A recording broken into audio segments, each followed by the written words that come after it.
Imagine you're a business owner relying on a dozen different software programs. Each one is expensive, overly complicated, and worst of all, none of them are connected. It can be incredibly stressful, right? Now, picture Odoo. CRM, accounting, inventory, manufacturing, marketing, HR, and more. Odoo brings all the tools your business needs into one simple platform, and all seamlessly connected. Everything works together, giving you the peace of mind that your business is running smoothly from every angle. Odoo's open-source applications are user-friendly and designed to scale with your business, saving you time and money.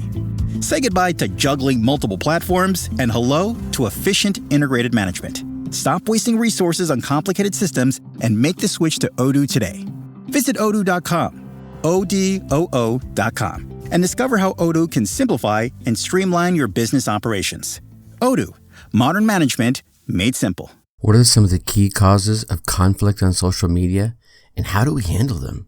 Stay tuned and find out. Welcome. Okay, here's the question. Serious? How are we dark horses? You know, the ones everyone is betting against, the ones they don't expect to win, place, or even show on the track, and they'll even laugh on us when we talk about trying. How do we show the world our greatness and triumph? Come on. Well, that's the question, and this podcast will give you the answers. Let's go. This is The Dark Horse Entrepreneur. My name is Tracy Brinkman. And push it out. Well, hello, my Dark Horse friends and family. Welcome back to your daily dose of social media learning. I'm your Dark Horse host, Tracy Brinkman, and you?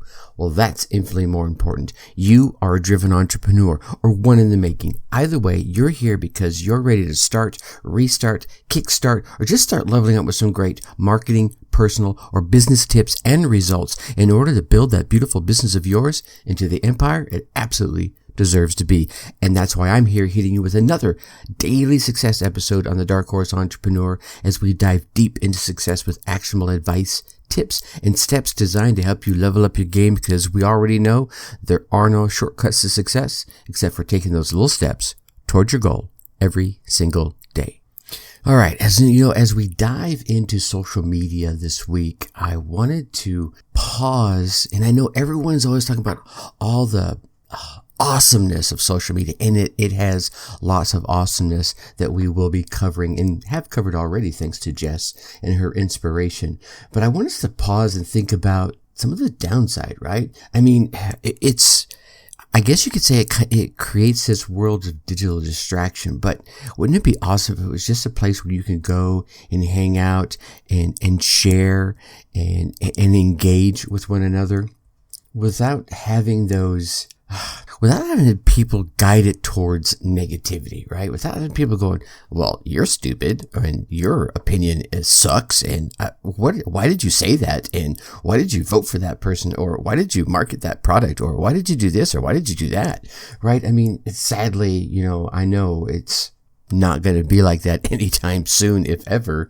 But certainly, I think there are ways that we can identify some of the common causes of stress on social media. And then, of course, how we can address those so that our social media time can be a little more enjoyable and a lot less conflict oriented, right? And I think, let's go with the first thought that pops into mind here is a lot of the conflict comes from seeing the world in absolutes, right? It's this or it's that. It's up or it's down. It's right or it's left. Political or non-political, right? We all need to remind ourselves that we are looking through our world and the world through our own keyhole, right?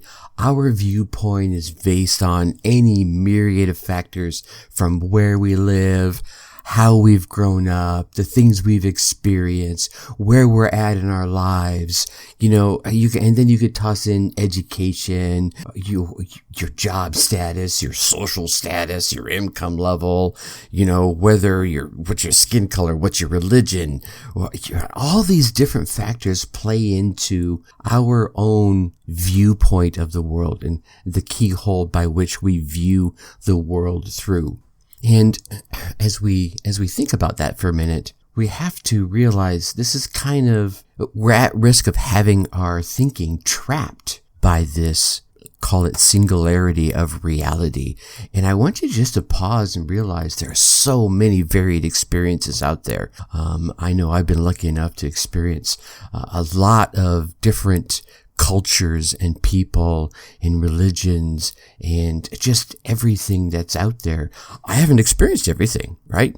But I've experienced enough to know that my one keyhole view of the world isn't always the perfect one. Heck, it's often sometimes not even the right one, right? And of course, I know I view my opinions through that keyhole, but I try to keep my mind and my heart open enough to engage with others with a more accepting eye, right?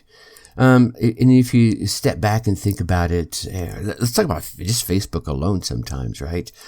Sometimes, let's say, our viewpoint is focused just on the country. Let's go there. I mean, we got lots of crazy things happening in 2020. You know, there's an election happening in the United States, pretty polarizing election. So there are folks out there expounding their viewpoints on social media, and that's country centric. And then if you step it down one step further, quite often it might be party centric or person centric to who it is they want to see maintain or attain the position of president, the election that's going on here in the United States. And, you know, whether you believe your country's ways of doing things are the perfect way or even just the right way, quote unquote, I'm doing air quotes here, you're trying to set the entire world by your standards, and that can cause some major issues. I mean, there are issues, out there that other folks might say, yeah, I disagree with this or I disagree with that. And that's okay, right? That's the cool thing about being alive today, is that having an opinion is not a bad thing. I mean, and there are really other hot topics, human rights, birth control, right? There's all kinds of major polarizing, absolute viewpoints out there. And then you get into, let's call them micro conflicts, right? We'll take a step down and say, well, is it ethical to neuter your dog? Right? Or is it ethical or right to declaw your cat? Right? So these are conflicts that a lot of folks could have a major opinion on, and that could really fire up the emotions of folks having these discussions. And then let's just step back for a minute and just think of, oh gosh, I know I've read a number of them. How many statements have you read that you know that the person issuing the statement or posting that statement on their social media didn't take a minute to understand that people from other countries, cultures, and backgrounds are going to read it, not may read it, they will read it. And it may be viewed as an insult. Did they not care? Were they in the heat of the moment? Right? There's all these opinions and thoughts that go with something like that. I think at the end of the day, any social media platform that you're on is a mode of communication, and it should be used as a mode of communication to share thoughts, to share opinions openly, but then also to find out more and to add depth and range to your opinion and hopefully to the opinions of others. Right?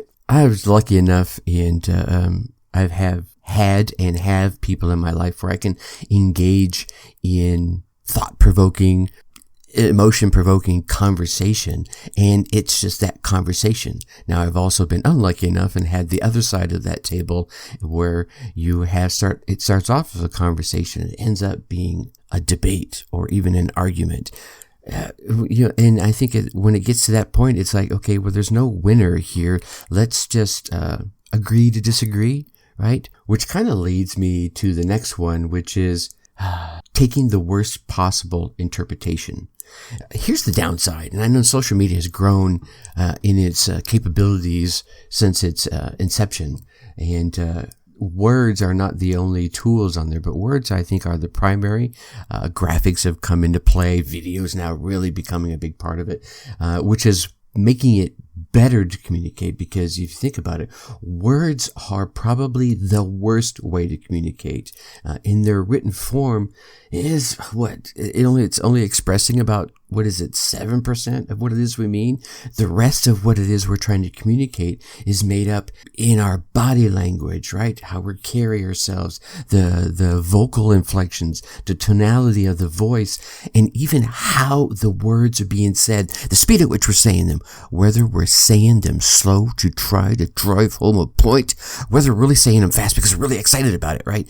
All these different things make up the other 93%. So just typing the words, I think quite often can make it a lot easier for something to be taken out of context or misconstrued. So sometimes online, these misunderstandings, I think, happen as a result of that. Now, having said that, don't get me wrong. I know there are a number of folks out there that are just trolling for something to jump on. Oh, I disagree with that. And then they're all over it. And it could be something simple. It could be something complex. It becomes something you're passionate about.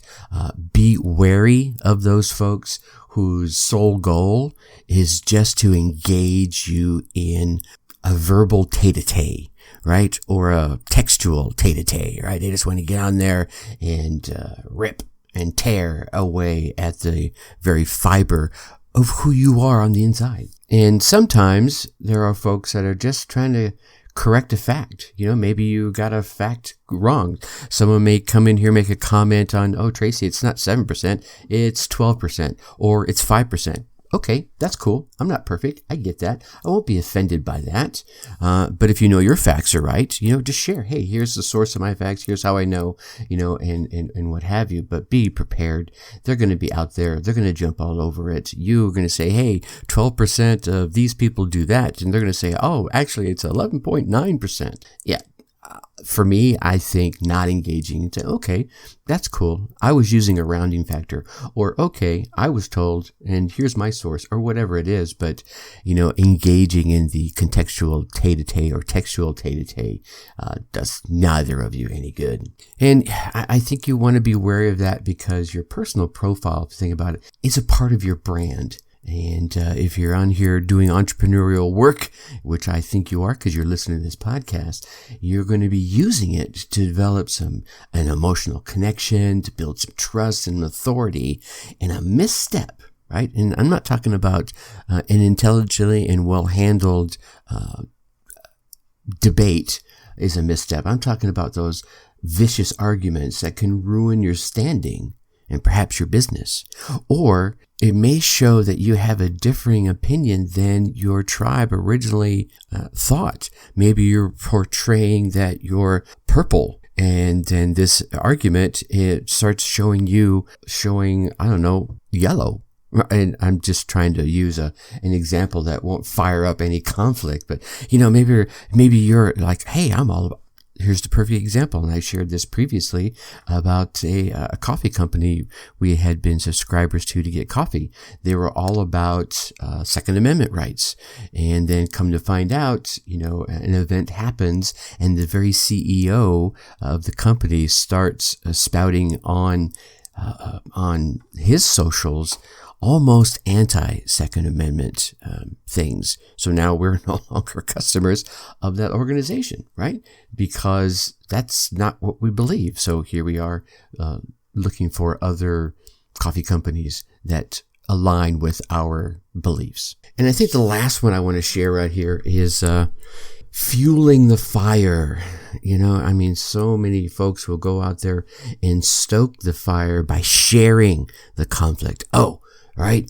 Do you know what so-and-so said to me? Or look at this, and they'll share a post or maybe a screenshot of it, maybe with their tribe. Maybe that's their intention, is to activate their tribe to come to their defense. Now their tribe comes to their defense and maybe jumps in the conversation, or comes into the group or into the tweet and starts going, oh my gosh, that's not what it means, So literally, if you think about it, a virtual mob is being formed to support the viewpoints of the person that let's say, originally organized them.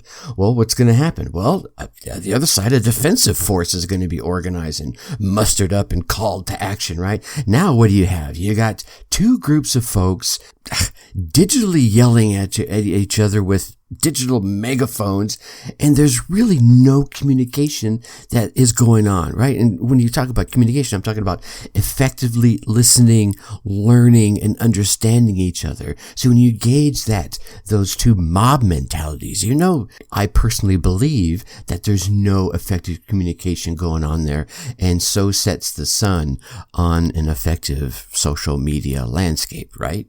So avoid going to your tribe and trying to muster up a force. Go to a trusted friend, right? Confidant, coach, mentor, and say, hey, I was having this discussion, right? And get someone can actually have an intelligent conversation. And at the same time, perhaps it's a moment of growth for you, because they may come and say, well, yeah, they may have a point. And you're like, oh, well, darn. This is someone I trust telling me the same thing.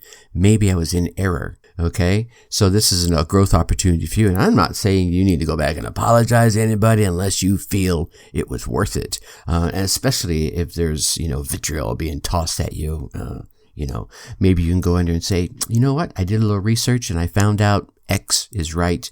And, I will modify my statement to affect that. Not really an apology, but that, I think, is something you would take on yourself. I think, here's the thing for me.